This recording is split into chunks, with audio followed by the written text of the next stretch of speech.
มาอีกแล้วมื้อนี้ได้มีวัยรุ่น2คนไปเฮ็ดรถล้มอยู่เคิบกั้น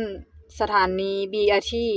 ก็คือก่อนที่เราจะฮอดสถานีแม่นบ่มันจะมีเคิบกั้นอันสีแดงๆอันน้อยๆหันนะที่ว่ากั้นระหว่างสถานีหันนะที่ว่าเขาเคยเฮ็ดแบบว่าให้เฉพาะรถเมล์ BRT ขี่แล่นแม่นบ่แต่ว่ารถจักรน่ะด้วยความที่มันตีนน้อยอยู่แล้วถ้าขี่ไปแล้วนะมักจะไปเจือนบ่อนที่ว่ามันสโลปหันนะแล้วเฮ็ดให้ล้มโดยเหตุการณ์นี้นะแม่นวัยรุ่น2คน